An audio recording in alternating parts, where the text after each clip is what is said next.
presentation, the quality. I'm sorry. Wait, I don't think you heard what I said. I just need to stay for listeners. Cole did not just agree to what I said. What'd you say? What did you say? You said the cute little details, and I said, like, the butt on roller coaster. And you were just like, yeah. And I'm like, no, I need to clarify. Nobody. Exactly. That's exactly what I'm talking about. Those things matter a lot to me.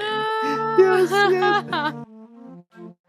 I'm Demi, theme park YouTuber, aka Magical Hijinks. And I'm entertainment journalist Joey Nolfi, and we've both been diagnosed with terminal theme park obsession, and we're definitely going to spread it to you on the Park Peeps podcast. We've got years of theme park knowledge, so join us as we serve piping hot takes, park tea, offer the best travel hacks and tips, and chat with guests in the theme park space. So sit down, buckle in, and pull up on that yellow strap while we dispatch for the Park Peeps podcast.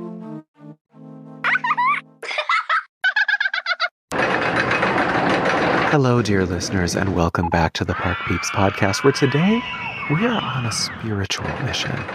Despite my constant pleas for you all to not film with cell phones on roller coasters, and I mean it, Demi and I have ignored all posted safety warnings, and we are broadcasting live today from the front seat of a roller coaster with all of our podcast equipment. Joey. Yes, what? You're not on a roller coaster. Please stop, Demi, I'm sick of your gaslighting. Please stop gaslighting me. Sure. But you're hallucinating from another 16-hour roller coaster tycoon bender. Right after you save all of your guests from drowning in that lake you dropped them in. I did no such thing. Let's get you to bed, Grandma. I'm fully done.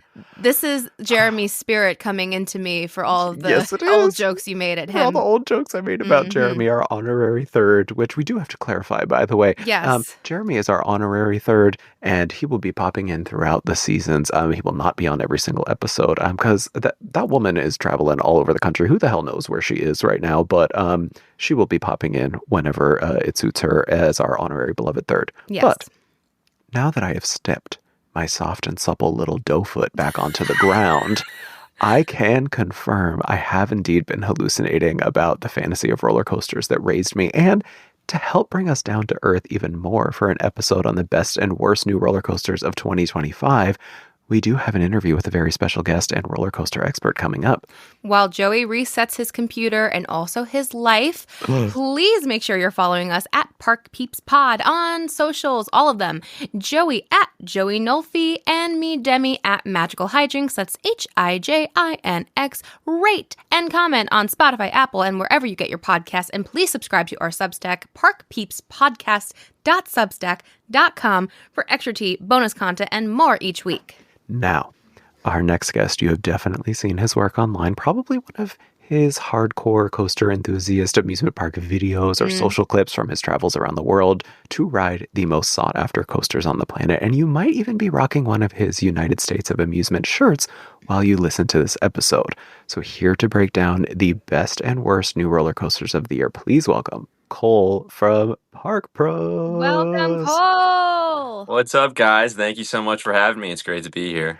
We are so excited to have you. I've been watching your videos everybody probably comes up to you at a park and it's like, oh, I've been watching your videos for so long. So you probably heard this like 900 times before, but I mean, it's true. You're doing something right. Well, thank you. I appreciate that. I always love talking coasters, and we got a pretty fun topic tonight. So I haven't ridden every new roller coaster that opened this year, believe it or not, but I've got it a decent amount. So I feel like I have a pretty good input in this topic. I want your life. Yeah, I do too, but unfortunately, since you haven't ridden every new roller coaster around the world this year, you're kicked off. We're no longer moving forward with this. So thank you. All right, well, it was fun. Good to see you guys. Nice to Tune see in you next too. week for an all-new episode of the Park Peeps podcast. No, Cole, you definitely ride listen, I was raised I love how I say, like, I was raised as if my parents did this. I raised myself as being like a coaster enthusiast, and I like had bookshelves full of them. I was playing Roller Coaster Tycoon. I was like, my parents did take me to as many, amusement parks as I could growing up. Shout out to Kennywood. Shout out to Kennywood. Shout out to Cedar Point. Shout out to Idlewild. And also, you know what? Shout out to Geauga Lake and SeaWorld, Ohio. Rest in peace. Yes. Wait, Cole, were you? What generation are you from? Did you ever go to Geauga Lake? I did not. So I'm kind of on the fringe.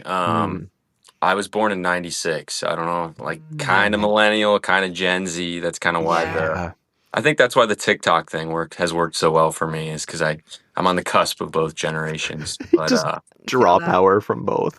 Feel that. yeah, Geauga Lake raised me, Kennywood raised me, and it's just so nice to see another coaster enthusiast out there who's doing so well for yourself. There's very many that I follow, but like few that truly stand out, and you are definitely one of them. And we actually, just to give everybody who's listening some background, like I just met Cole for the first time at Epic when we were doing the Epic previews earlier this year. And and to clarify, as I have to say each time, I was invited through EW, not through Park Peeps, just to clear up any confusion. But yeah, I was just like, I think I was sitting there with Quincy and Emma, and I just like looked over and I was just like, oh, wait, I feel like Emma was already talking to you. And I was like, I'm a huge fan. And then I went up and gave you the speech that I'm sure every single person gives you at a park. But it's nice that it brought us here. yeah. That was the best week of my life, by the way. I think about it like almost every single day, how much fun that was. Just meeting me? Wow. Yeah, exactly. That's it. Goodbye. The highlight of my career so far was meeting Joey. Don't feed into his delusions, please. Or do. But before we get into our lists of best and worst new roller coasters of 2025, we do have some topical things that we need to discuss first, like the fact, and Demi and I are both excited about this, that we are catching you, Cole, in the immediate afterglow of your encounter with the roaming Olaf animatronic at Disneyland Paris. Please spill. I need to know everything. While I hold up my Disneyland Paris button. Yeah, that was crazy. So, Disney was kind enough to have me come out and preview their new World of Frozen Land at the. So what they're doing is they're kind of basically rebranding the second gate into Disney Adventure World, I believe it is. World of Adventure. There's too many worlds these days. Yeah. Adventure but World. So I got a preview of the new land, the Frozen Land, and kind of just everything they're doing with the back half of the park, which is incredibly impressive, which you would expect from Disney. Yeah. But the day kind of started with a press conference, and we heard from a couple speakers, the bigwigs at Disney, and then like out of nowhere, no one was expecting this. Like Olaf just walks right onto stage, and I was like, "Holy that!" Like that, couldn't even believe what I was seeing. I've never seen an animatronic like that. I don't even know if it is an animatronic. It's like it's like real life. Yeah, it reminded me of the Paddington from the Paddington musical. Have you guys seen clips? Oh my god, yeah. Where it is a person, but like it almost looks animatronic-y too, and it's Paddington height. But no, I mean, I would have fallen out of my chair. I did not know that you didn't know that was coming. Yeah, we had no idea, and I've been in this and I've seen enough for a long time that like very few things completely shocked me, but when that walked out, like my jaw just dropped. Yeah. And it's got so much dialogue as well, and it's just like very interactive, and there are a little couple awkward moments, like especially walking off, that it's just kind of like goes mute and then just like walks out. Yeah. But ignoring that, I mean, it was just incredibly impressive. I've never seen anything like that before. Yeah. I just need 100 as an army to follow me around everywhere. And also, I couldn't help but think, as I was watching his little legs in the mute moment that you're talking about, when he's like, there's that clip that's going viral on TikTok where he's just like literally silent and then shuffling off. I'm like, that poor little snowman, he's chafing real bad. With those little dubs going like this real back and forth to each other. He's just chafing so bad. Did he only speak English? Did he speak French too? I'm pretty sure it was only English. Yeah, and they had like Anna and Elsa do the French, because in Paris they like have like half the cast do English and half do French, right? Yeah, like that was very interesting to me, because like for example, the Avengers ride, you have the Tony Stark animatronic that only speaks in French, and then Cool. Captain Marvel comes in on the pre-show and like is speaking only English, and they're like communicating together but like in different languages, and I'm like, okay, at least I get half of this. So. Yeah, it was one of the coolest things, because I was actually, believe it or not, Disneyland Paris was my second Disney park. Like I went to Magic Kingdom and then I went to Disneyland Paris. Straight to Paris, the pipeline. Straight to Paris, Wow. before I even went to like Epcot and Studios in Animal Kingdom. And I went, famously, we have talked about on the show multiple times, times Oh, was yes. the ghost of Michael Clark Michael Duncan Clark Duncan. on the Armageddon attraction, because everyone's favorite kids movie is Armageddon. He'd come And back from the dead. he had been dead famously for like 5 years, and they still had the attraction. And that's why I am so glad that I'm kind of sad that they're getting rid of the name, because I still like Walt Disney Studios' name park, because I like, obviously it's Walt. But I'm excited for all of their updates. And Same. oh my gosh, We're trying to get there. We're trying to you get there. guys. And Cole, you can come too. Yeah. I would love to. I loved the entire resort was amazing, despite the fact that it was 40 degrees and raining pretty much the entire time I was there. I had a great time. See, Yeah. I'd love that. I would love that. I went to Disneyland in a hurricane, literally Disneyland, California, when they had like that once in a lifetime hurricane, and it was so cold and frigid, and I loved it. I would love to go to a Disney park in the cold. So, And I did. there's something special too about like, because it was all decked out for Christmas, obviously, and Yeah. being like in a Disney park where it's cold, and I mean, I wish it was snow instead of rain, but Yeah. just yeah. like that like chilling weather, and you got like all the Disney Christmas, it's just an entire spectacle. Yeah, I went Uh, in December. It was so magical, and all of their Christmas stuff was obviously, it's not like there's a party; it's all included, and their shows and their Christmas tree lighting. They do such an amazing job, and it's just so magical, and it's such an underrated park, and I'm really glad it's getting some more love, and hopefully people will travel there, because honestly, like, it's really like, if you're like living on the East Coast, it literally takes the same amount of time to get there that like if you want to travel to Disneyland. So True. just saying. Very true. Yeah. Yeah. But let's move on to the reason we're here. Got sidetracked by Olaf. I'm so sorry. We love to ramble off about things that we love. Little guys. Little guys. But we're here to break down the best and the worst roller coasters of 2025 around the whole world. Before that, Cole, why don't you just tell our listeners just a little bit about ParkPros and how it started, and your background as a coaster enthusiast and as a creator? Yeah, so I started ParkPros in 2020, so it's been 5 years now, which is crazy to think about. It kind of just started as like a side gig. I was traveling to parks and kind of got back into the hobby after a little bit of hiatus, the hobby being theme parks, of course. And just had all this footage and, figured I would kind of throw my 2 cents in, kind of discovered like coaster YouTube and things like that. So I actually started as a YouTube channel, which everyone does, I think. And then I think during 2020, when TikTok really started to get big, I kind of saw an opportunity over there, and I was just like addicted to the app, like everybody was in that time, and Yeah. and still today. And so I just started posting videos on there, and just saw immediate success. My first couple videos went crazy viral, and I was posting, I think, like 14 times a week on there, just trying to grow an audience and kind of just like share my thoughts and throw my 2 cents into what everyone else was saying, but just kind of in a different media, because there wasn't really a lot of people doing like theme park short form media at the time. Yeah. And so I did that for a couple years. Got to the point where I just kind of left my corporate job I was working at the time, because I was putting 40 hours a week into that, and I was like, if I probably put these 40 hours into what my passion is, I can probably grow it a lot quicker and Yeah. make this kind of a career. So yeah, I've been doing it full time for about 2.5 years now, and I've loved every second. It's a total grind. I mean, you guys see how much I travel, and I'm all over the place all the time. But Yeah. the last couple of years, I've been to over 50 parks a year. I'm close to 60 this year, different parks. Wow.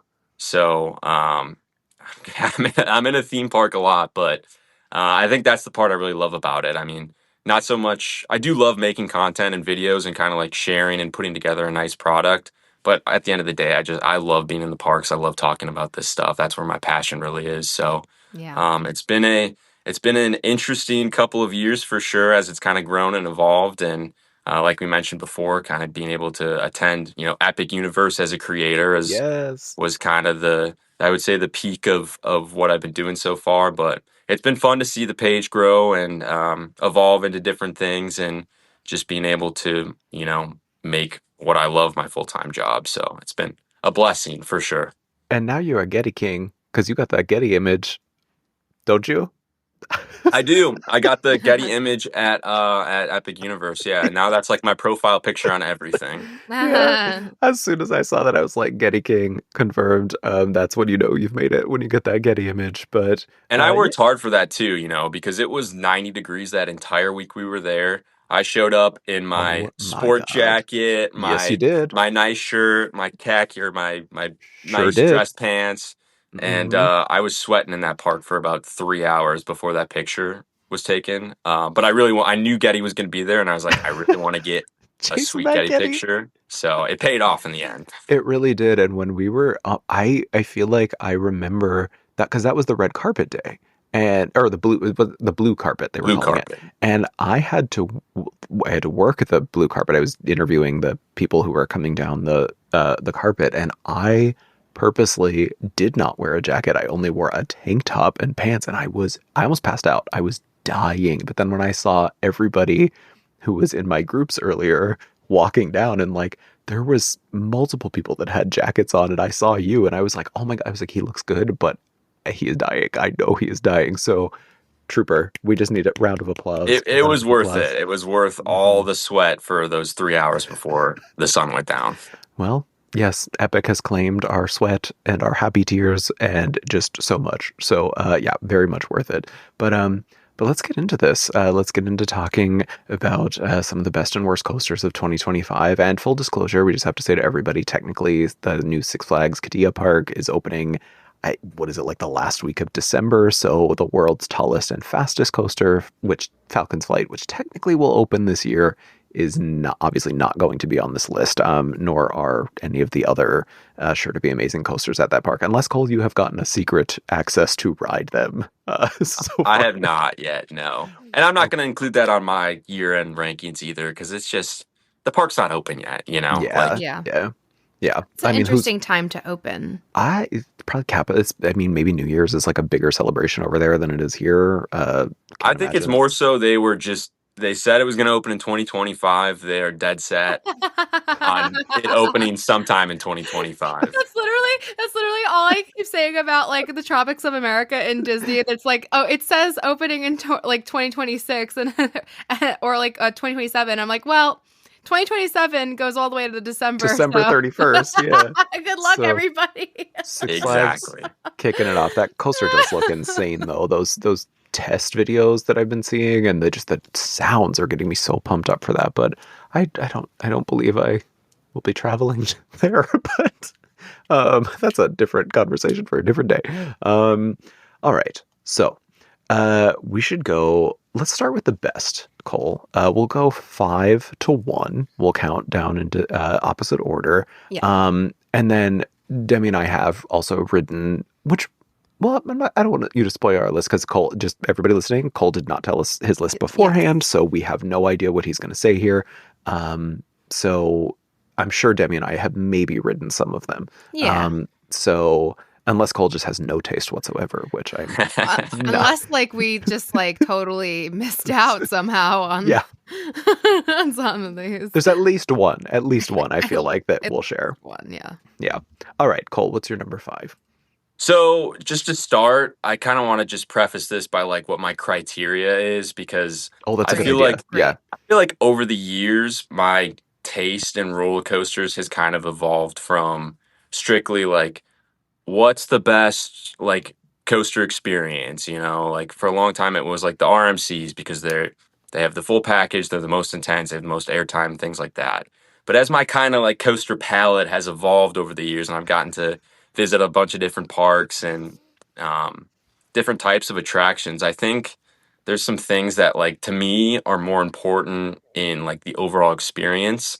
So I'm going off of three things here. First, just like I said, just how good the coaster is overall. Like an amazing coaster is an amazing coaster, whether it's on a block of cement or the most immersive land you can think of, right? Yeah. I think the second thing that's really important when you're talking about like new additions specifically is how it kind of fits in the park in the grander scheme of things like that. Yeah. Like I rank maybe like a smaller park getting a really nice standout attraction more so than a park with 20 roller coasters getting a great coaster, but it kind of gets lost in the wash a little bit like that. Siren's Curse shade. I mean, that might be a teaser a little bit, but Yes. and then I think last is just like the presentation is really important. I think Yes. especially something we've seen even in the nationwide change, the Six Flags, the SeaWorlds, is how is the ride presented? Is it how does the theme fit into the area? How does the overall kind of aesthetic of it fit into the park? Like theming is one thing, but even just like a good name, like cute little train details, things like that. Like for me, Yeah. those all give big bonus points. Like So the those are butt on the three roller coaster. things. Yeah, just coaster overall, how it fits in the park, and then just the presentation, the quality. I'm So sorry. Wait, I don't think you heard what I said. I just need to stay for listeners. Cole did not just agree to what I what'd you said. say? What did you So say? you said the cute little details, and I said like the butt on roller coaster, and you were just like, Ah! yeah, yeah, and I'm like, no, I need to clarify. Nobody. Exactly. That's exactly what I'm talking about. Those things matter a lot to me. Yes, yes. Well, So I think that's a great set of criteria, and I think it really helps because a lot of our listeners are strictly like Disney and Universal theme park people, so it's really great to get a coaster enthusiast take on what all can go into making a good Yes. coaster for people who are not as familiar. And Demi and I will try to jump in going through these lists if there's some terms or something. Demi's really good at catching me on this. Like I'll be like, oh, the Immelman dive loop and barrel, and Demi's like, what are you talking Yeah, about? yes. I will catch them, everybody. Don't worry. It's Yeah. our casual coaster fans. I will make sure things are explained. Yes. All right, Cole, let's start with number 5 for you on the best. okay, so number 5, we're going to a familiar place. You knew at least one of these was going to be on. I'm going to go with Hiccup's Wing Gliders at Epic Universe in Isle of Berg. Yes. For me, this is just, we kind of expected this to be like a mini Hagrid's in a way, and I think a lot of people were worried that it wasn't going to live up to that, but this has been kind of a fan favorite in the park. It's not Hagrid. There's no coaster that's like Hagrid's, No.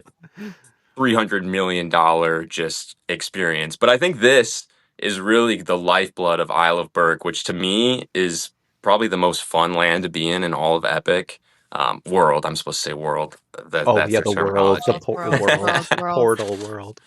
But I just think it brings this great connective energy to that world. The way you dive kind of over the midway, down under it, into the splashdown, the cute little scene in the middle where you're rocking back and forth. And then, of course, the finale where you have the theme song coming in. And That's so I, good. So I good. just, yeah, it's just like a fun ride to be on. And I Mhm. think a lot of people were not overlooking it, but not thinking it was going to be such a standout attraction at the park. And I constantly see this ride getting the second or third longest lines in the park. Oh Yeah. yeah. And I just think it was really well done. Like I said, it might have been, overlooked by a lot of people. But for me, every time I'm in Epic, I'm like, I want to ride Hiccups as much as I can. Me So too.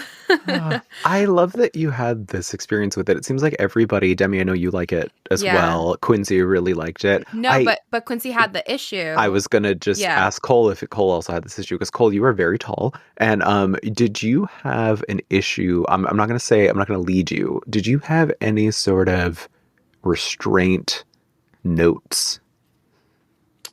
not that I've noticed, no. I Okay, think the restraints are pretty comfortable, to be honest. okay, No, I've never experienced anything like that. Interesting. yeah, because Quincy and I had it. Well, I didn't have it initially. I had it after Quincy told me about it. Where for some reason, while you're riding this ride, the restraint doesn't lock.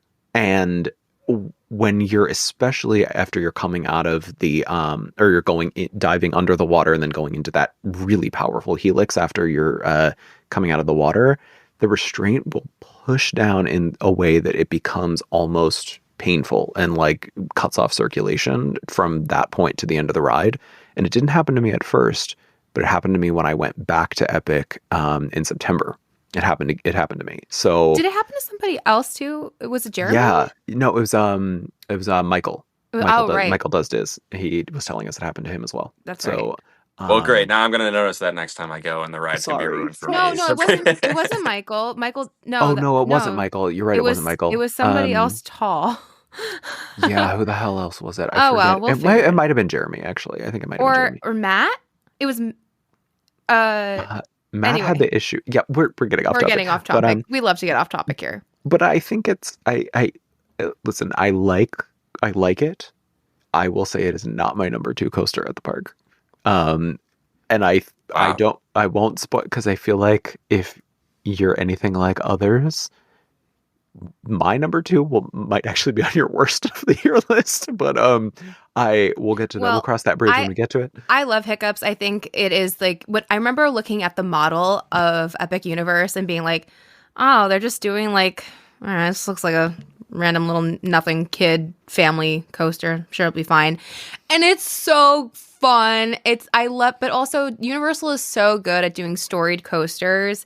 And the fact that you still get like some animatronics and you get that music and the The way little that just babies. little babies and just like the fact that like it really just goes faster than you really anticipate it, and just going under the bridge and feeling like the little bit of water, like it's so much more than just like, oh, here's like a family coaster, like, it really it's such a great experience, I think. Yeah, it goes into one of your criteria called the presentation. It, for me, is what speaks to me the most because, to be completely honest, like the layout and what this ride actually does, I would say there's about 7 or 8 seconds that I'm like, oh, this is great.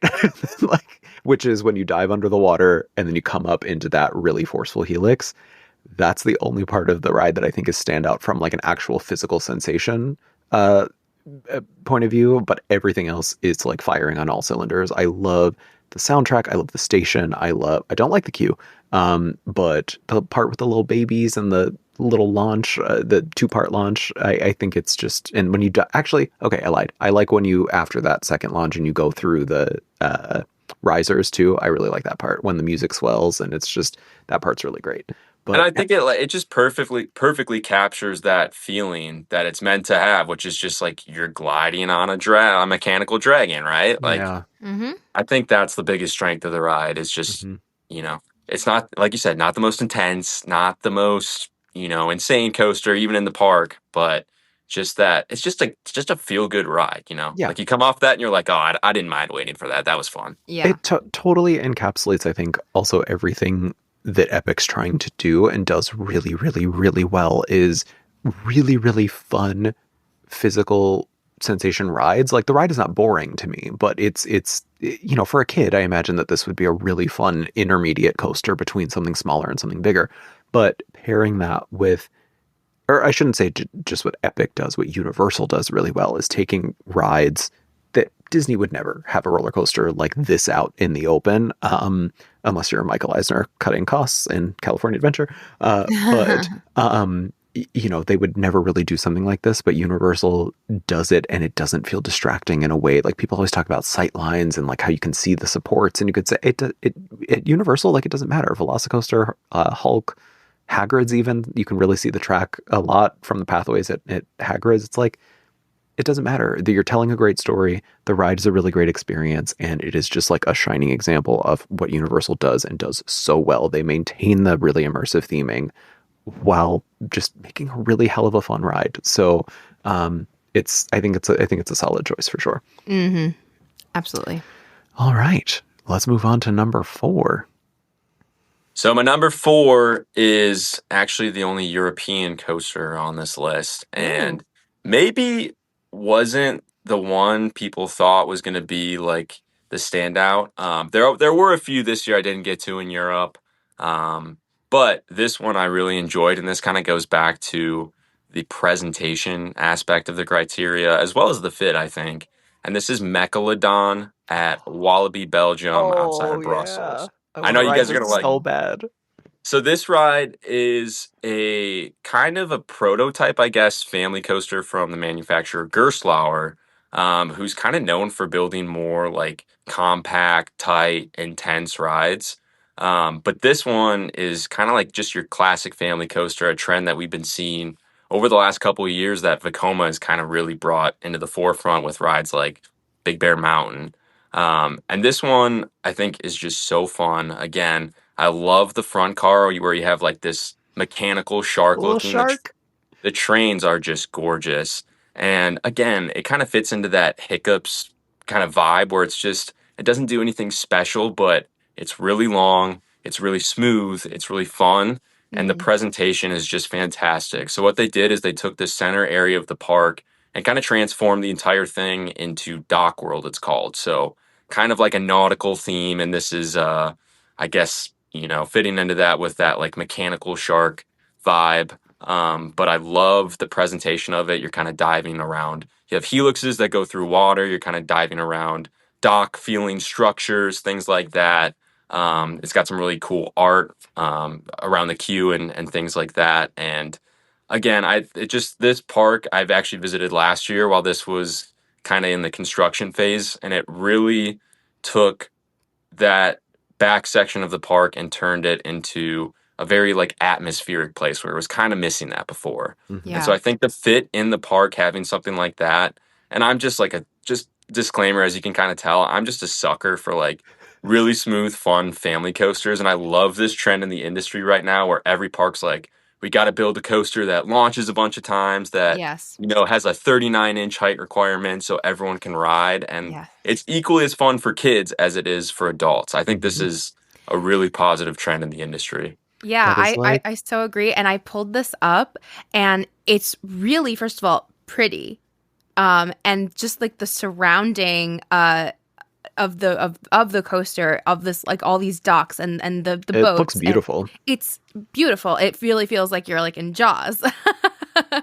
But it even has like a little mini, well, I don't want to call it a pre-show because it's not in the queue, but like there's actually like a little yeah, it's like a pre-launch sequence too, right? There's like a video, there's like audio and there's some effects and it right before the launch. And I saw this on, you pop into Coaster Studios videos all the time, and I every time I see you in a new, I'm like, that's cool.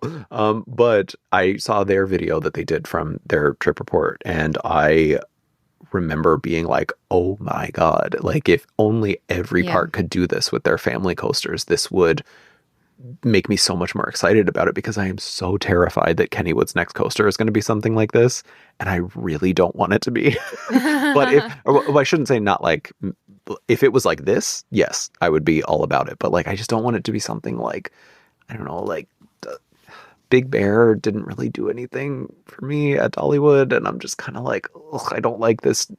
I didn't initially like the trend, but this coaster and Hiccups definitely made me be like, okay, there is a way to do this that is not just like plopping down a kids Vekoma launch coaster and, calling it an Yeah. exciting And new attraction. Yeah.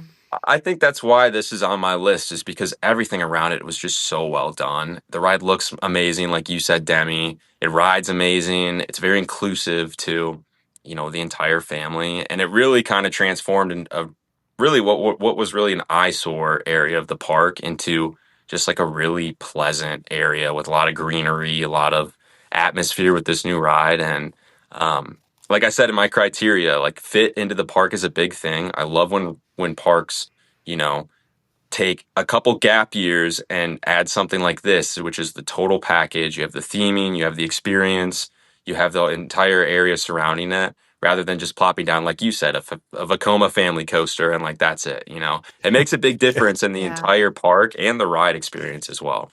Yeah. I mean, I'm such a sucker for a family coaster but I'm a sucker for launches. Like, to me, that's my favorite part of any type of coaster is launches, which is why Hagrid's is always like my favorite. Mhm. But I'm looking at this one, and what I really love about it is like it's like continuous. I feel like there's so many family coasters, like for example, like Slinky Dog, where like you have that stop and then you go back and do the launch, and I don't want to stop. I want to just I want it to keep going. Kind of like another coaster we'll probably talk about later that's more adult. But like, I just really, I'm looking at this and I'm just like, this looks like my speed, especially because this type of coaster, and I always think about this. I don't know if I ever really said this on the podcast, but like, I know like one day I'm not going to be able to do the coasters that I Oh, love I think anymore. about this all the I think about time. it all the time. I have like I already have started like mourning like my old self, knowing like one day I will not be able to ride Top Thrill 2 anymore because I can't do it anymore. But things like this make me hopeful that like I can still have some sort of coaster stuff happening for me. Yeah. So it's really because when they say family, a lot of people are like, well, it's like 10-year-olds, but it's not, That means So older too. older Yeah. too, yeah. Hmm. These are some of my like this style of ride are some of the ones I gravitate towards the most, and I want to ride over and over again Yeah. because, like you said, there's that re-rideability factor. There's the inclusiveness of just like everyone can ride, and you just don't get sick. You don't. It doesn't take a lot out of you. You can just enjoy it, kind of sit back and relax, and Yeah. just take it in. So We're going to start using Cole's criteria going forward I at Park honestly, Peeps to evaluate all new coasters. Like, that's I going to put a yeah. be lot our of thing. thought into this, Yeah, guys. you really did. I mean, I really appreciate it. And I just love that we find and are able to talk with people who do have such a considered take on this stuff, because it is more than, for us, it's more than just, sitting your butt down on a ride and then, having fun for 2 minutes. It really does mean something more. So it's really nice that you have this considered approach to it. And I don't know, just the difference of our tastes is, I always love hearing different tastes in actual rides, because as Demi knows, with rides, I'm like, I need something to just like, Demi, you know what word I'm going to use. What word am I going to use? Um, Throttle? Is it? Yes. I was the right one this time, not Yes, Rabbit. not ravage. Demi before said ravage, and I was like, no, not that. But no, I do. I like a ride like a Velocicoaster, a Stardust Racers, a Top Thrill 2, a Steel Vengeance that is going to full on just like be a throttled experience. I love my butt to leave the seat. I love lots of airtime. I don't like lots of positive forces. So this is why I don't know. I just, family coasters are something that I do tend to overlook, but like hearing you describe this one, which has been on my radar and every time I see a picture of it, I'm like, oh, that looks really cool. Yeah. So hearing you talk about it definitely makes me more, I think both of us more excited about it. For sure. All right. Number 3.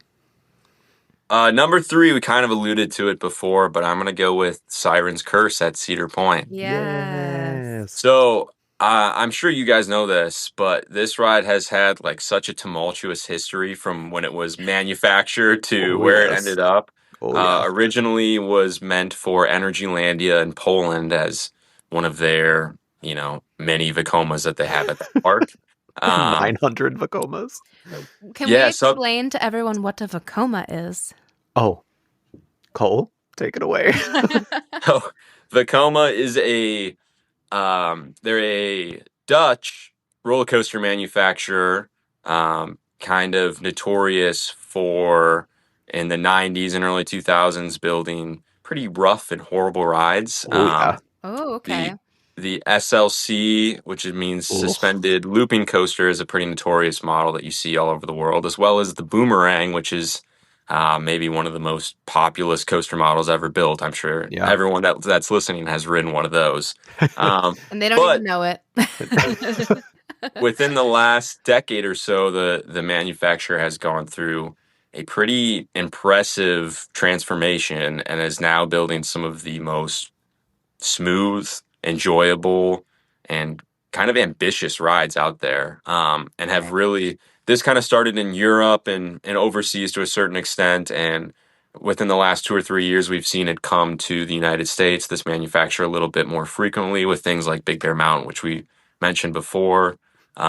This is a big one. Kind of, this is the first, I guess this and Flash Vertical Velocity are the first of their kind of sit down throw coaster model. There's different variations of it Okay. that have come to the US. But this one, Siren's Curse, is a tilt coaster. So you go to the end of the track after the lift hill and you lock in and you tilt to 90 degrees. You sit there for a second staring straight down, and then it releases you into the layout. With that And brilliant onboard audio, too. So it's great. good. So good.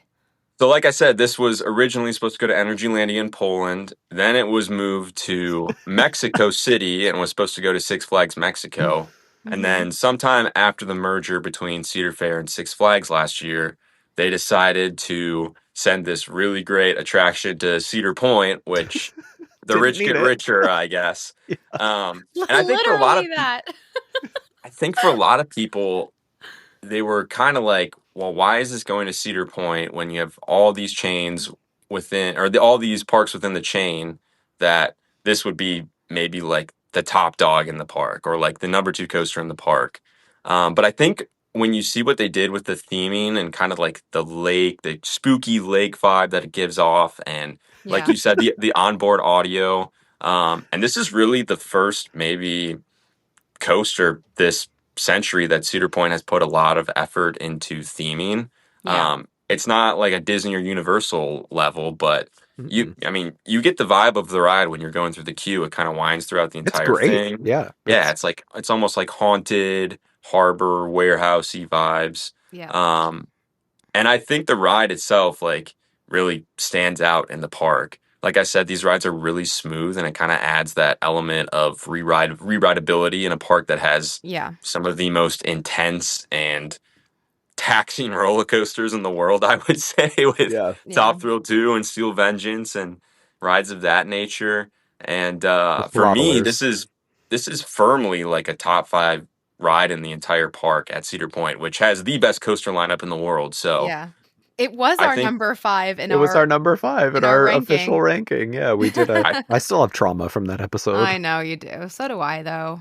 Cole, let me get your opinion. No. Okay, yeah, let's do it. Just Fine. to bring it back for a Fine. moment, because I have my opinions on what should be clearly the number one in the park, although Demi and Mike, who was our guest at the time, had very strong opinions, and they made me do things that I do not wish to speak of ever again in this ranking. It was a compromise for Mike. It was a compromise list. Yes, we all had to compromise and get a definitive list. But Cole, what is your number 1 and number 2 of Cedar Point?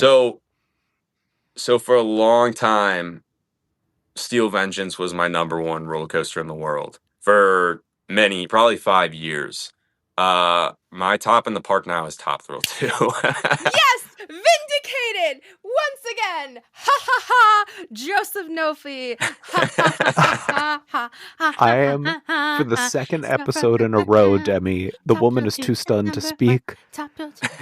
Cole, I'm so sorry, Joey. You were so, like, my heart broke when you were like, shout out to it Mike. was Steel Vengeance for a long time. I was like, I know where this is going. I know where this is going. I would have accepted Maverick. I would have accepted Maverick as number 1. If you had said Maverick, I would have been like, okay. I knew as soon as he said it was, I was like, well, we know what's next. Because, obviously, because it came out, because Maverick was before Steel Vengeance. So, you know. I just can't. He tried to get me to put Maverick as number 2, though.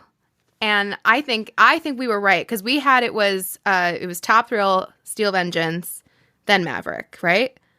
I'm with you there, Joey. Maverick is my number 2 in the park. Steel Vengeance is 3 now. And like I said, my coaster palette. Really? Steel Vengeance is 3? Top Thrill 2 is number 1. Oh. Maverick's number 2, and Steel Vengeance is number 3. Huh. Oh. Wait, how did I regret asking you. Isn't Steel Vengeance, didn't that come out after Maverick? I mean, but opinions can change. Just like in general, your opinion changes. Yeah. I think, okay. Like I said, my coaster palette has evolved, especially over the last couple of years in doing this so much and being on so many great coasters.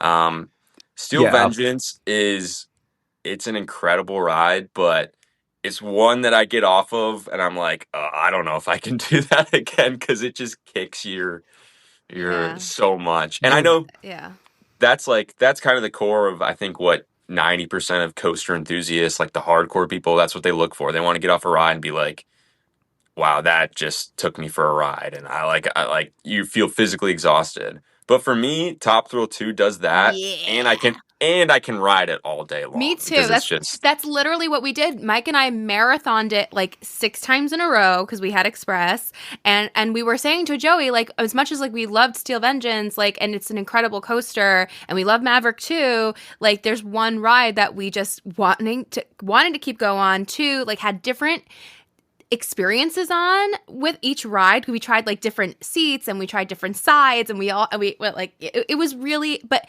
at the end of it, like, we didn't come off feeling like we couldn't go back on either.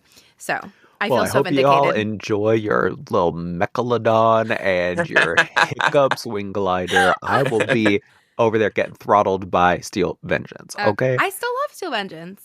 I it's do too. Still Adventures is still a top 10 coaster for it's me, Yeah. the easily. best coaster at Cedar Point. Oh, And right. so Siren's Curse, though, great. Demi and I have both done Yeah. this year, and we both really liked it. I think Demi, I think you liked it a little bit more than I did. No, I think we kind of liked it the same. Like I actually Or think that Jeremy liked it a little bit more than I yeah, did, I think. I think that when you're off the ride and you're looking at it, it is very visually appealing. And Hmm. while I was looking at it, I was like kind of scared, which I don't really get scared on coasters, but like the thought of like the hanging off and then the going down part looks scary to me, and you do hold there for quite some time. But when I was actually on it, it didn't really I didn't really feel that thrilling.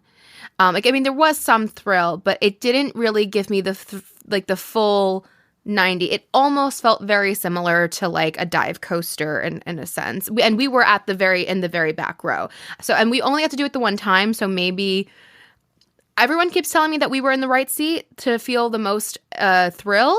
I think so. So I don't know. The one thing though is you are higher, but like you aren't forward as much, like free hanging forward. So maybe if I tried it again, I would feel a little bit different about it, like that part of it. The front definitely, like, I don't get scared on any rides. I just, except Windseeker anywhere. Those Windseekers, I do not mess with those. And those what do they call it, the chain things that all Six Flags is always, the Star Flyers. I will not, I don't do that.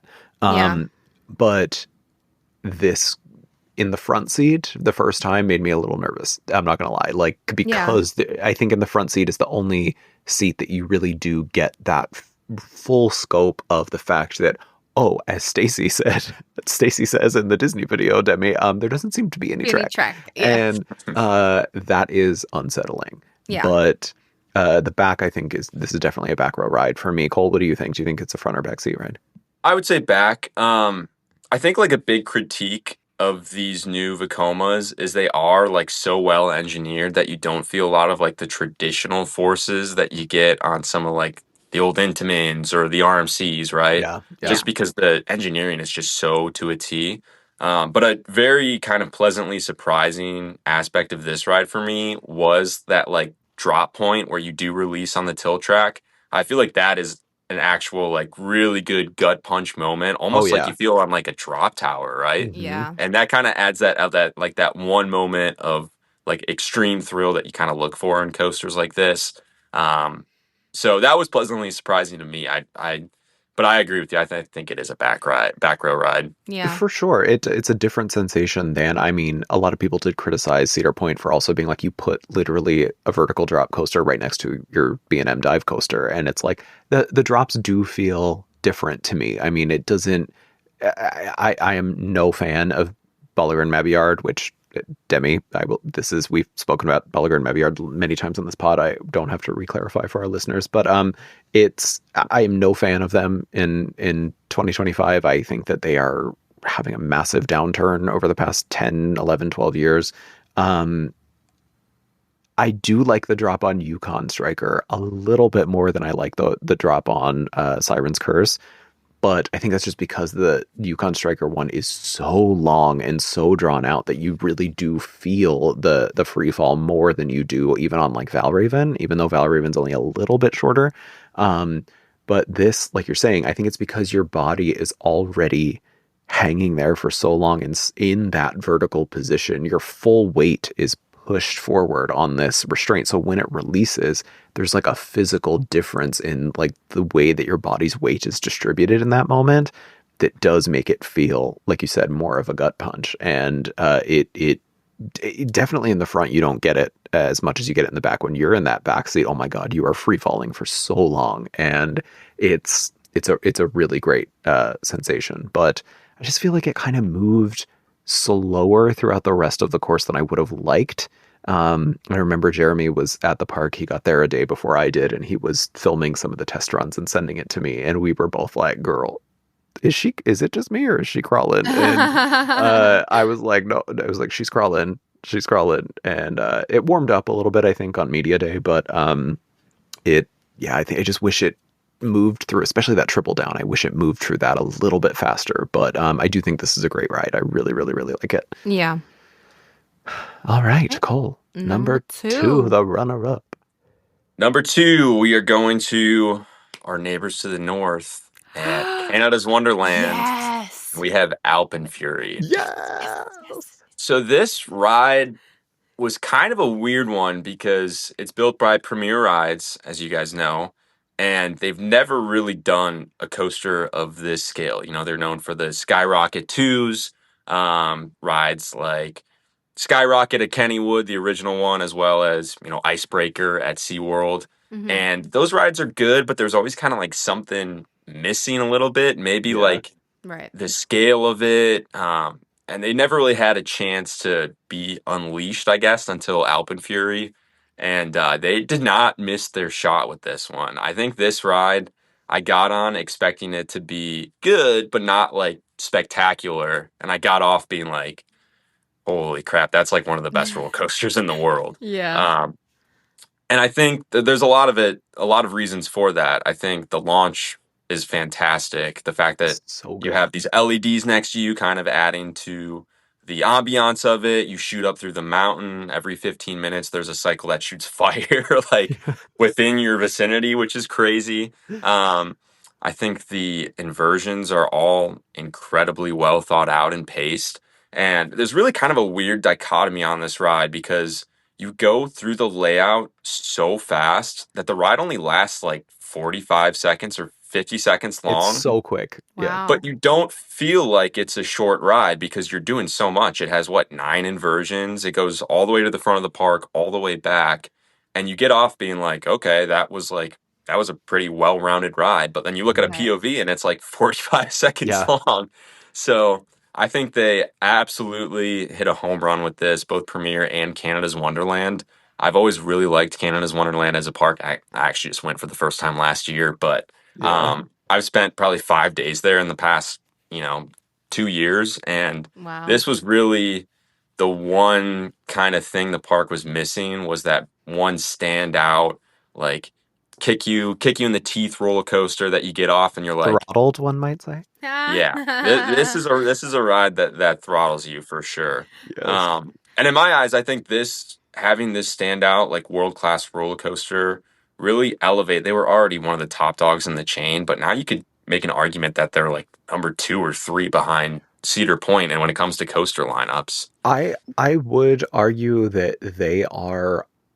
I think if and not all, I'm glad that you brought that up because I was going to make the point about how this it really is the coaster that pushed them, like you said, it pushed them into, I think, general coaster enthusiast conversations of like, okay, this is now a top tier must do park. But I really do think if we were to look at the numbers and what money the parks are bringing in, I really do think Canada's Wonderland is probably number 2 in the chain. And I think it has been for a while because every time I have gone there, it is packed beyond, like, that park is crazy busy. Like, the crowds that get there, if you think Disney World during the holidays is bad, go to Canada's Wonderland on a Saturday in July. You will want to rip your face off. It is so crowded. People, but that's why we've seen so much growth here. And their lineup is so diverse. You've got some really crazy old, like the Aero suspended Vortex coast, like that ride slaps. That is so good. But Alpenfury, it is something that they missed, or that they've been missing, because I think the only other launch coaster they had was I was going to call it Italian Job, which was when it was the Paramount park, but now I forget what it's called. But I mean, that's like a family style launch coaster, and it's really not that thrilling. Although that opening helix is pretty good. But this is just there's not a moment of dull space on this ride. From the moment you leave that station, even that first little tiny launch that you do right before going into the mountain, it like jolted me back into my seat, and I was like, oh my God. And then that launch, it hits you in that mountain when you go up vertical. It's so good, and it's just glass smooth. My only thing is, Cole, I feel like as a tall person, you'll also agree, it's just can't relate. the the trains are just, they improved them slightly here, but like the trains on Premier Skyrockets are atrocious, like from a comfort level. I mean, that's part of why it takes Icebreaker so long to load, is because people can't figure out how to step from literally one side to the next without like squeezing their whole body through a tiny little space. They fixed it slightly here. It's slightly roomier, but it's still, well, the trains are pretty bad. Yeah, and I think capacity is a big issue on this ride as well, because you can get what? I'm not sure what the numbers are, maybe like 24 people on a train, 18 to 24, and it goes so quickly that you're cycling It's only basically. 18. Yeah. Yeah. 18 So per train. not ideal for a park like Canada's Wonderland, like that you just mentioned, is one of the most attended parks in the entire world, basically, when it comes to a regional theme park. Yeah. But I do think the trains are a little bit of an improvement. It's definitely a negative of the ride. I think Premier, if they are going to build a ride like this of this scale again, which I hope they get a chance to, because this was such a great moment for them. Yeah. I think I hopefully hope that they do figure that out. But again, the ride is just like, these are things you can look past when the coaster just that is good. so good, It slaps. Demi, we got to get you on this thing. I know. I'm literally looking up flights right now. I'm not even kidding. Like I've been wanting to go forever. I just didn't have time for the new coaster, and I wanted to go, and then I was like, well, I'll wait, obviously, and then I just haven't had time. So I'm hoping. There's a lot of travel I have to do in January, which I will say soon. But I'm hoping February I can head over for a day or so. Oh, I don't think it won't be open. Are they open? They're not open in February? Debbie, what Canadian theme park do you think is open in February? Oh, like come to the tundra and experience. Oh my God, you know what? Alpen Fury. I have been so blessed. Disney and Universal has us thinking that literally everything is open year round. That's my problem too. It's like, so I mean, if you see like my schedule, like I really try to avoid Orlando in the summer so I can go to all the other parks that are open. Go to Canada in February. So go to Canada. I honestly didn't even think about it because I'm going to other places that have parks open in the winter. Because I am going somewhere in January, which I haven't said where I'm going yet. And it's a park and it's cold. So, and my brain was like, so I'll just do that for that. But no, that makes sense. It's a Cedar Fair Six Flags park. Of course, it's not open during that time. Yeah, no, it will not be. No, so I'll have to wait till May, whatever then. Yes. They're not open now, are they? They are. Yeah, they have Christmas events, but usually Alpen Fury is not going to be open. Yeah, exactly. So. Meh. They also have the worst customer service I've ever dealt with in my life. God. When I tell you, I swear, I emailed them like literally 10 times. They would not answer a question. I tried calling. Nobody answered the phone. I called at least 10 times. Nobody answered the phone. I emailed them. I actually resorted to trying to contact them on social media. No response. I have no idea if you're supposed to actually contact them about something, how you're supposed to. I really don't. Canada's Wonderland, if you're listening, please contact Joey Nolfi at Joey Nolfi on all socials. Yes, because I was still like my question from September answered from my trip that already happened. But anyway, Cole, this is a great choice. This was on I'm going to have my short little top 3 list. And Demi, maybe you'll have yours too. But all right, before we get to the bottom 3 worst, let's hear your number 1. And I feel like Demi and I know what it is. Yep. Yeah, you do. Before we get into that, I just want to give 2 honorable mentions to 2 family-owned parks that I think built really nice rides this year. Yeah. And one is actually up in Canada. It's at Santa's Village. That ride looks so cute. I think it's in Muskegon, Ontario. I'm not sure. But the ride is called Yeti Trek. And this is one of those Vekoma family coasters. But again, just like a nice example of a park pooling their resources, taking a couple of years off, and building a really nice, good-looking, fun attraction that, when I was there, it was a huge hit at the park. It had a 45-minute line. It looks adorable. And I mean, like I said before, it's got the Yeti hanging on the back of the train. It's so cute. It goes right through the station. Just nice touches like that. And I love when parks just invest in these quality attractions. And to that point, number 2, for the shout outs is going to be Fire Runner at Lost Island. Lost Island has a very special place in my heart because it's They gave me a lot of opportunities when I was kind of on the come up as as a content creator. Aw. And I also I love the park, and the family that owns it they're really good people and do a lot for the community. But this ride's really well done. You enter, Joey, have you ridden this? I have not. I've only done one RMC single rail, and I did not like it. Demi, have you? Nope.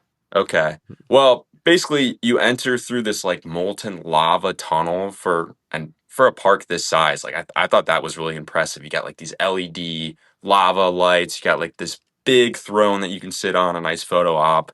The ride is just like an RMC off the shelf single rail, but for a park that size, like I said, fit is a big thing.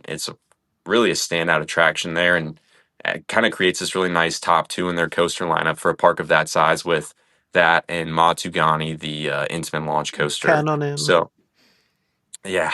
They'll call it So, Canonin. I just wanted to give those shout outs. I know we're kind of talking about some big Mhm. chains here, but Yeah. I Oh, want wait. to. And I want to clarify, I was not shading you when I said the single rail that I didn't like. I have not been on this particular model that I know is also at, Silverwood and California's Great America, but the one that I did was Jersey Devil, and that's a custom layout. So I did not, that Yeah. ride was so mid. So I was And not calling you out for that. No, I think I prefer these smaller ones too, because that's kind of like what the ride does best is just throwing you around crazy with these tight maneuvers and these really kind of compact small trains. Yeah. So, yeah, just a shout out to those two before we get Lovely. into Yeah. number one, which big shocker for everyone is Stardust Racers. It is. Yes. But Yes, which it track? is. For me, like honestly, I don't see much of a difference between the two. And I've ridden this like 50 or 60 times at this point. To me, if I had to choose, I'd probably go. You have to choose. I'm gonna go green, I think, Yeah. which is kind of the common, most popular answer. Mine used to be yellow, but then Joey convinced me to ride green more, and I now like green more. The exact same thing happened to me. Yeah. Demi. But I think this ride is just like the total package of roller coaster. I think from the presentation to the ride experience to the audio where you're choom choom choom on the launch, like so good. it literally gives me goosebumps You thinking did it about so well. Yeah. I've Do it ridden it again. a lot of Capacitor. times. But I mean, to me, right now, this is like in the conversation of my number one roller coaster in the world, like just on its Yeah. own merit as a ride. When you add in all the, intricacies of the beautiful trains, the station, which is just like of epic proportions up there, the onboard audio, which is just perfect. Like everything about this ride is so well done and so well executed. And I think a lot of people knew this was going to be, like the standout attraction for the coaster people at Epic Universe. But I don't think anyone was really expecting a mock rides launch coaster to be like this good, given the other ones. I mean, there's some great mock rides launch coasters in the world, but this one just takes it to a whole nother level and is truly one of the best coasters in the world. Yeah. Agree. It's Couldn't kind agree of more. what I was saying before when it comes to when we were talking about the ride over in Brussels, right? Megalodon. How I was like, I just love how it just constantly is keeping going. There's no stopping. To me, I rode it for the first time, well, sort of with Quincy. She like forgot that I was with you. her and she ditched me because she was freaking out. And then she waited for me to get off and we came off and we're like, this is the best ride in the world. And roller coaster in the world. And because we both just kept saying, it doesn't stop. It just keeps going and fast. It just stays at the speed and it's just staying and it's constant and it's just so thrilling. This has completely changed like the way that I also rank my coasters now too. But it's also one of those rides where it's like, I could probably ride it at least 3 times in a row and be okay, which is very rare for me when it comes to something on the more intenser side like this. Yeah, I think as Cole probably did as well. I mean, on that trip in, what was it, May? We were just one after the other. Like it literally, I could not stop riding this. And I'm assuming that's what you did as well. It was just, I would just get off and I would just get right back on. I'd be like, oh, maybe I'm feeling like yellow now. Maybe I'm feeling like green. The ride is just, it is unreal. It actually got to the point where I started wondering, like, why do I feel like my arm is chafing? And then I realized, I put two and two together. My hands were up and they were just, brushing up against the side of the car so much. I had ridden it with my hands up so much that it was actually chafing on my hand because I had ridden it so much and my arms were just up. If you want to ever see like the most purest thing in the world, it's Joey rides Stardust Racers. I truly mean this. He's adorable riding it. He is literally hands up with the biggest smile on his face. It's like watching his inner child disappear in front of you. Oh, Debbie, that's so cute. I mean, the ride is just so euphoric. If you it's a perfect put word. me, if you had someone come to me and say, "Hey, you're gonna die in 10 minutes. We can transport you anywhere in the world. You can ride one roller coaster. What are you riding?" I'm probably saying Stardust Racers. Like, to me, there's no coaster experience like it. I need to ask you now, because Joey had like the very hard decision of, this and Velocicoaster, of like, and no question. It's no question. No, but before he wrote it, and then, but did you, like, obviously no question for you either, but like, how do you think like that measures up? Like, how do you like, or like, do you think like it's just like the next step, or do you think now Velocicoaster isn't like there anymore for you? The answer is Velocicoaster is not as good. Well, I understand that, but it used to be a lot of people's favorite. And there's a lot of reasons to still love it. But I know this very dethroned any type of ranking for a lot of people. And I just want to know, like, your experience, like what your original experience was with Velocicoaster and your experience now compared. Yeah. For me, Velocicoaster was never like a top 5 ride for me, actually. I think it's really good. I think the first half of it for me is like a little weak, to be honest. I think from the second launch on, it's like a perfect ride, basically. And it has probably, now I would say probably the second best inversion in the world behind the Celestial Spin. Yeah. But once I rode Stardust, it was never a question for me, because I don't think I was like super high on Velocicoaster to begin with. I mean, I understand why people would have it as their number one. It's a fantastic ride. Right. I mean, objectively on its own, an amazing roller coaster, and the presentation is excellent as well. But yeah. I think just like the experience of Stardust, when you have like a full train of other people on the other side, you're a little bit behind, and you like get that extra boosted launch into the Celestial Spin, and then like reaching over and trying to grab there's no coaster experience like that. It's there. I love the word that you used before for this was a word I've been searching for. It's a simple word, but it's just I've never. Zendaya? Yeah, Zendaya is how I would describe Stardust Racers. No, but euphoric. Euphoric. It just euphoric. it is, that's the perfect word for it, because, and like Demi said, I do really like forget myself on this ride. It just, something takes over me, and I feel like it's a ride that, people always talk about movies that remind you of why you go to the movies, and movies that sort of just bring that feeling out in you. And this is a very rare coaster for me now that puts me back in that mindset of every time I ride it, it's like I'm riding it for the first time, and I get that excited about it each time. And it's firing on all cylinders. Not only is the layout just A+, and the elements that you go through on this are unlike anything else you've ever done before, but the interactivity between the trains and going through that Celestial Spin, and like you said, seeing the other riders around you, like I get chills thinking about it, because it is so artfully done from the perspective of watching the ride, off the ride, and also being on the ride. It's moving art. It's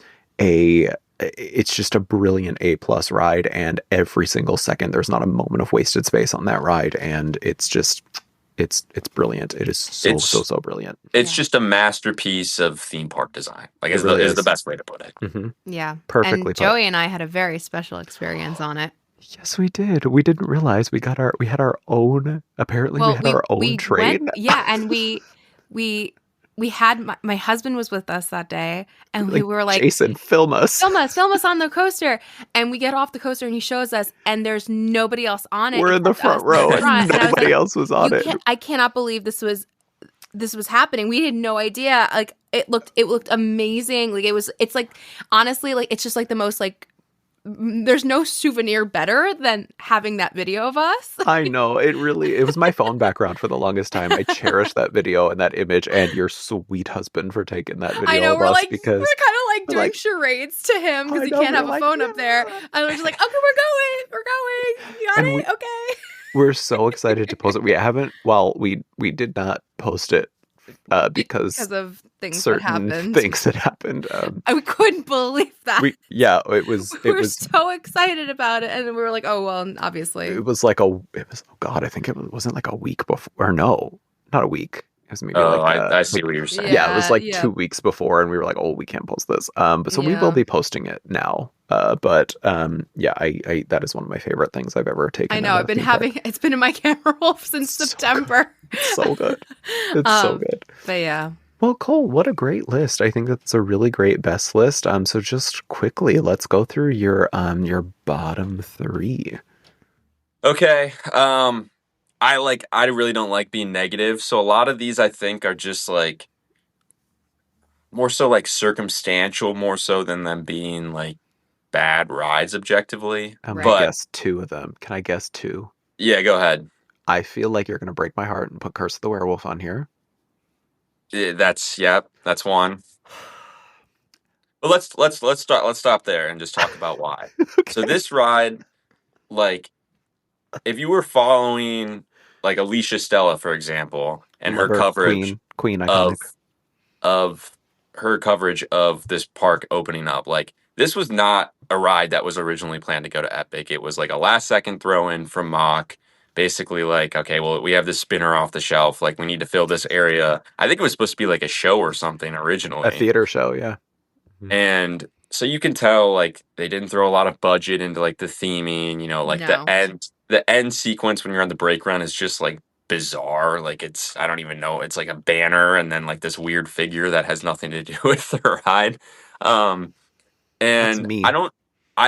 if this ride has like a 10, 15-minute wait, I will happily ride it, and I think it's a lot of fun. But when you kind of like stack it up to the rest of the park and, you know, maybe like what they could have used this space for in an expansion or something like that, or something down the line, I get that they wanted to have, you know, like this really probably the most anticipated land, Dark Universe, have, you know, 2 of these attractions to go along with it. But, you know, it feels like a throw-in, and I think that's kind of the consensus of people. And I think a lot of people, especially the general public, spend all this time in line for it because the capacity is so bad, and they get off being like, I just waited for that. And I feel like that is the overwhelming sentiment of this ride, which is unfortunate.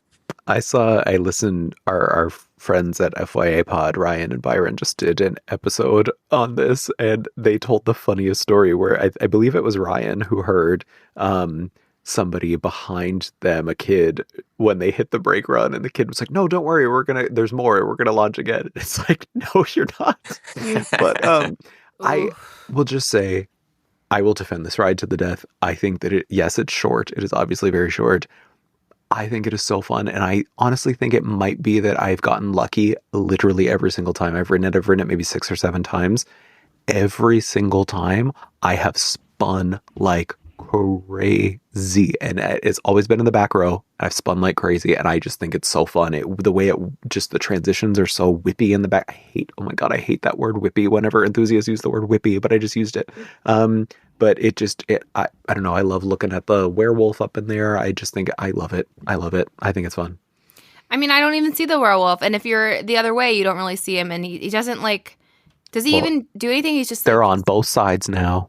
Oh, they fixed that? Okay. I mean, I haven't been to Epic since September. So, but I don't know. I mean, I'm not saying that the ride isn't fun. Like, it's a fun little thing, but like it's a fun coaster, but like it also just kind of feels like that could be in any park, you know, without the slight theming that it has, and the theming that it does have, it just really, you know, compared to like Cole said, like compared to everything else on this list, and also just compared to the rest of the park in general, like it just definitely feels like a throw-in thing, which, like, again, it's not a bad ride at all. It's just if you compare it to a lot of the other things. It's not on the same level as the rest of the park, and I think Correct. that it kind of sticks out like a sore thumb. Correct. I mean, we definitely did rank it, I think, higher than you would think, Cole. Like, I think it was our number 6 in our Epic ranking. I would have put it higher if it was an individual list. Yeah.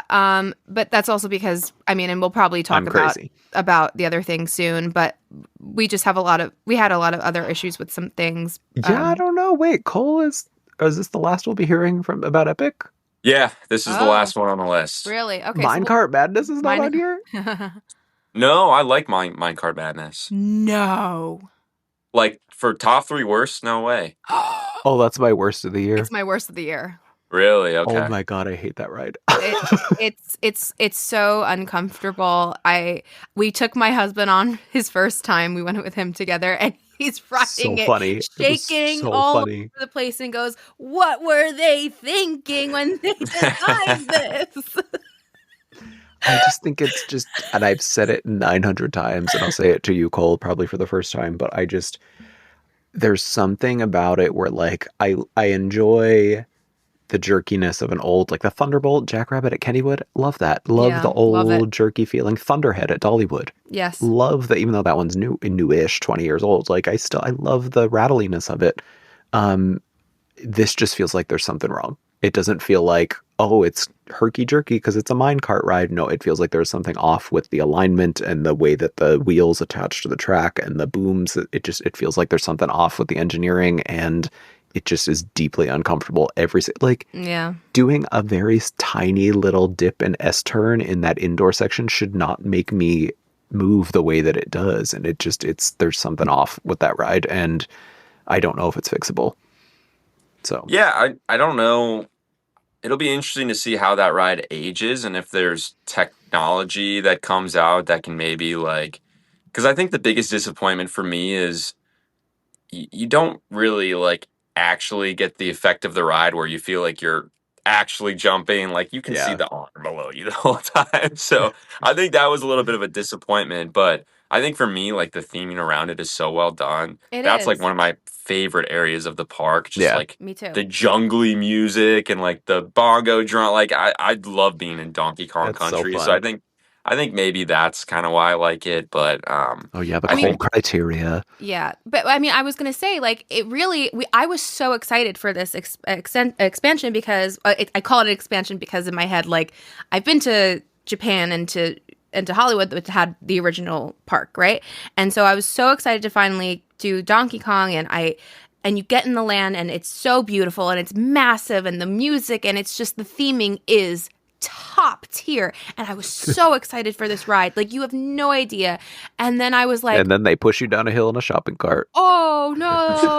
Oh no! Oh no! And it really, like, it makes me sad, and like I want it to be fixed because I would love to ride that ride. And it also, like, the loading capacity. Oh. It's the longest line in the park consistently. It's just, so I understand, and I would be more forgiving of that if it was a smoother ride.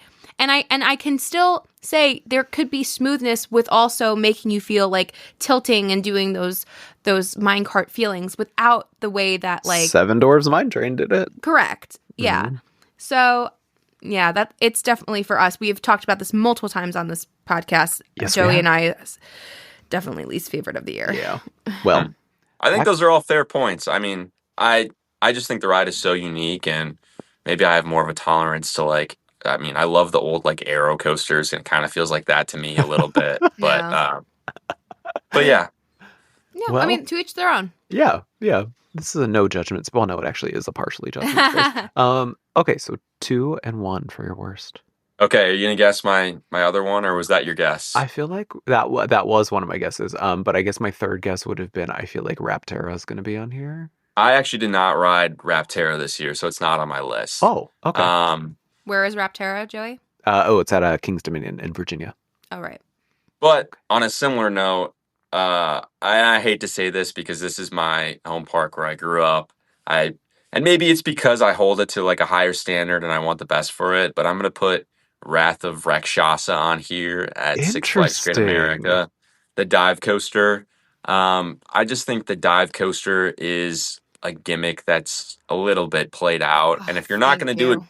big like Texas is doing it, although I do have my concerns about that, kind of what you alluded to before with the current state of B&M and their newest coasters over here. I just think when it comes to Wrath of Rakshasa, it wasn't really like a need for the park. You have so many B&Ms already. You have Batman, you have X-Flight right next door, which is a wing coaster, which to a certain extent is a pretty similar experience. Yeah. I think the theme is just like bizarre to put this in like in the county fair section of the park. And I guess that they wanted to kind of match Demon, which is like a long-standing attraction at the park next to it, with like another demon theme. But like they didn't really put a lot of effort into it. And to my understanding, this was like a pre Six Flags Cedar Fair merger coaster that they tried to like make work and with the theme because it had already been announced, and it's just like it's just bizarre. But I think to what we were saying before about B&M, this one to me is one of the worst cases of the B&M rattle which we've been experiencing the last couple Oh, of years. There's one section in particular, like if you're sitting in the back, the last helix before the brake run. I mean, you can see it watching the ride. The whole thing is just bouncing back and forth, and I don't know. I really the section that they used for this, they didn't really tear anything out. It was an old splash battle, and they really didn't take up any significant plots of expansion land to plan it, which I appreciate. But it just didn't really seem like a necessary ride for the park. And not only that, but I just don't think it was really well done overall when it comes to the theme and the area around it and things of that nature, which I've harped on a lot tonight and given a lot of credit to other parks for doing that. yeah. So Yeah. it was a disappointment for me. And again, like I really sound probably spoiled here complaining about a 180-foot No. dive coaster at a park that has, a pretty well-rounded collection of coasters. But Yeah. I You're guess I just not, hold my though. I No, hold my home park to a higher standard, I guess. that's why it deserves, I mean, it deserves this kind of critical eye because it's like you have to, yeah, if that had gone to Michigan's Adventure, like, sure, that's something at least different for that park. But like a park that, like you said, it They're already still has, open? they are a cash cow. I feel they don't put any money into that park, and people just keep going because they Yeah. have no other choice. And Well, the water park makes a lot of money yeah, there. yeah, That's I always say that with any yeah. regional park that has a water park because that's hmm closer than a beach for some people. Demi, you should try to get to the Canada's Wonderland water park in February. It'd I'd love probably be to. really fun. I'll hang with the polar bears. Yeah. But All right. I also like I remember when I did it wasn't obviously this year, but it came out last year when I did not oh my gosh, I almost called it Maverick. What's the one over Joey in Dorney, the new dive? Iron Menace. Iron That you can Menace. also see the giant jolt in all of the videos after the last helix. It's Yeah. crazy. I'm over. I used to love like my first dive coaster was over at Busch Gardens Williamsburg, the Griffin, and I remember like that having like such an impact on me as a like small person and going back and but now I just feel like It's a small well I meant person. like I meant like when I was a child and but I mean I didn't ride it when I was a child. I was like mesmerized by it as a child, and then I went on it for the first time like as a young adult, and then and I still love it to this day, but like I feel like I'm ready for I'm ready for no more. I don't want any more. Yeah. I'm over the dive coaster. Griffin, the patron coaster of short people. I remember going on my 6th grade field trip to Busch Gardens. That was my second time actually going, and I had a math teacher, and he was like a real shorty, and he went on the Griffin, and apparently I didn't go on because I was too afraid then, and everyone told me that he was crying while Short rights. anyway. Short rights. Well, listen, we got to round this out. some way. The long and short of it. So Cole, your number one worst of 2025. Well, I actually did not have these in order, so Oh, my okay. bottom three. Sorry. Oh, that's I okay. probably Fine. should have said that before, That's all but right. Your last one then. Yeah, your last this one more than anything is just poor circumstances. It's Flash Vertical Velocity at Six Flags Great Adventure in Oh. New Jersey. This ride was supposed to open in 2024. They had all sorts of issues with it. It ended up opening in March of this year. And they Kind of in like the bloody aftermath of the King Dakar debacle last year. please. Demi. And with Demi. kind of the the thought that we would have this huge shiny new coaster coming to the park in 2026 for Great Adventure, which has now been delayed to 2027. December So 31st. this ride is kind of like the ugly redheaded stepchild of a previously great park that almost kind of adds insult to injury a little bit because and I don't think this is a bad ride at all. I actually think it's a lot of fun. It maybe doesn't do as much as some of the other like Vekoma sit down thrill coasters, like a Siren's Curse, like we mentioned. This is technically the same model of ride, just more of a shuttle coaster layout. Yeah. But yeah, I just think that this ride is just a bizarre fit in that park that could really use some high capacity rides and lost one of Mhm. the most iconic roller coasters of all time recently. And to be thrown into the aftermath of all of that, I think it was, like I said, just kind of adding a little salt in the wound of all those poor Six Flags Great Adventure fans. So, Demi. not a bad, It's my home not a park. I'm so sorry. Not a bad ride. I really enjoy it. It's nothing special to me, but I think it's a fun ride. But I just think Can, I think it was just the worst possible circumstances for this ride to open. Like, I mean, why I'll would you still never put forgive them. And so I don't. I think Six Flags Great Adventure has heard me say that I'm mad at them. I really do feel like they've probably heard me say it at this point. And that I'll never forgive them because I won't forgive them about taking. Well, like, they've heard it from everybody this year, honestly. Yeah, but I don't even understand what's going on over there anymore because I didn't even know that Flash actually opened. They did no press for it. Their media day was really small. It's really, really small. I mean, Yeah. hello. I don't know. I don't know think what happened there. the number Yeah. the number one issue I think is just like by all accounts, like Cole, like you said, I've heard nothing but people say positive things about the ride experience itself. But I mean, why would you put this low a shuttle coaster with only one, not even a turntable loading station in this metropolitan New York City area park? Like, why would you do that? I mean, metropolitan New York City area is. I mean, I should say most people that are Yes. in New York City, this park is drawing most of its people from New York Yes. City. Like, Yes, I mean, it's an hour and a half away. Yeah. So, like, I mean, they have buses going from New York City to this park. So, I mean, it's Not like, anymore. I think they got rid of them. I literally was going to do the bus and not have to drive, and I could not find the bus anywhere anymore. Interesting. Well, Yeah. they get rid of King Dakar, they get rid of the bus. Mhm. I think that's Cole. I think you have a really good list for the tops and bottoms of the year. I really think that this is a well-rounded collection. Demi. I laughed internally too at that. Oh my gosh. You know what, y'all, you can, this is a wholesome, we're talking about family coasters. I know. This is a I have a wholesome, family-friendly channel, but It's I a family can't show. help myself. Family show. it is a family show. This is a Family wholesome show. podcast. Apologize to my dudes out there.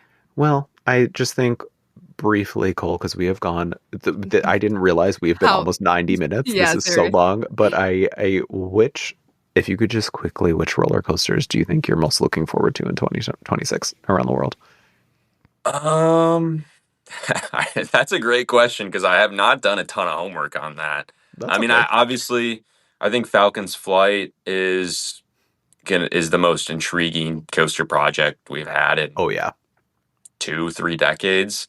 I think the Fast and Furious coaster at Universal Studios Hollywood is going to be a lot better than I think everyone's expecting it to be good, but I think it has a chance to be like maybe better than Velocicoaster, I maybe think better so than too. like Stardust Racers. I think it just looks so unique. Yeah.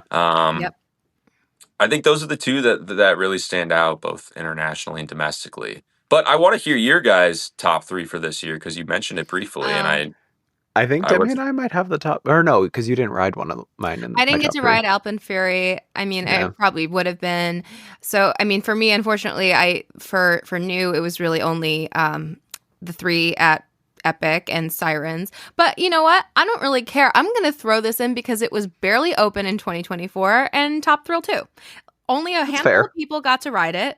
I was ready to go. You got to, yeah. I was ready to go, and then they Oh, were Cole just got to like, ride it. and then they just were like, "Sorry, no more this year, you peasants." And I don't know why. I don't know, not a peasant. Um, I'm just kidding. but you know what? I rode it both years, and I think it's better this year. I don't know Something why really or good. what they did. It like because when I rode it last year, I was like, wow, that's really good. When I rode it this year, I was like, wow, Yeah. that's the best ride in the park. As someone who like was Careful. my favorite coaster was King Ka, and it, obviously, Great Adventure ruined my life.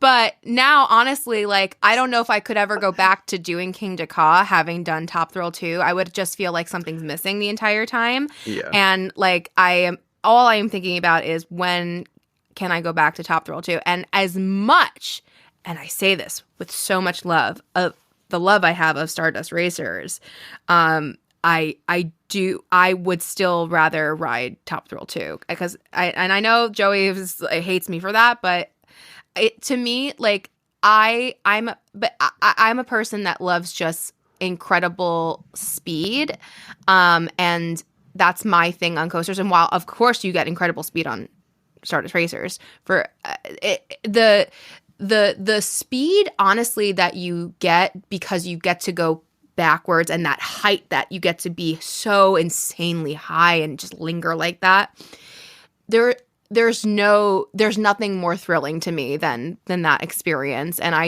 I'm craving it again.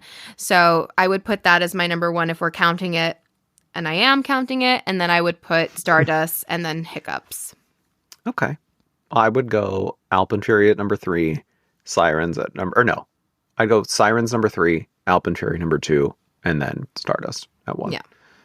Same list. Yay. Boom. There you go. Love it.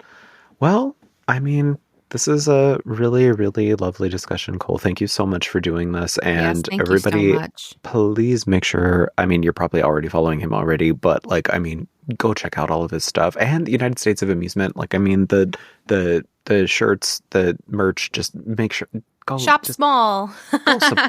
go support Cole. No, but they're also such incredible designs. Please go check out a United States of Amusement. Like, you're gonna love it. Yeah. Thank you. I appreciate that. Yeah, I just wanted to do something a little bit different than the typical theme park merch and, Yeah. you know, a little bit more subtle, although we do have some like crazy colors and as you can see behind me, but yeah, it's been fun. And it is like I'm about to go pack all of our Black Friday orders right now after this podcast. So it is just me running the small business. So I appreciate that shout out. Cole is locked in a room. Doing the orders. Cole has just locked himself in the room surrounded by the shirts and the posters. So But you guys gave me a 90-minute break to just like nerd out about hell rides, which is my yeah. favorite thing in the world to do. So I appreciate that. Yes, we love to do it. But yeah, we hope you out there enjoyed this episode and Cole's ranking.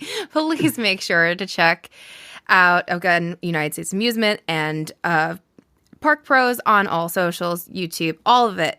And please follow us online at ParkPeepsPod. I'm going to say that one more time. ParkPeepsPod.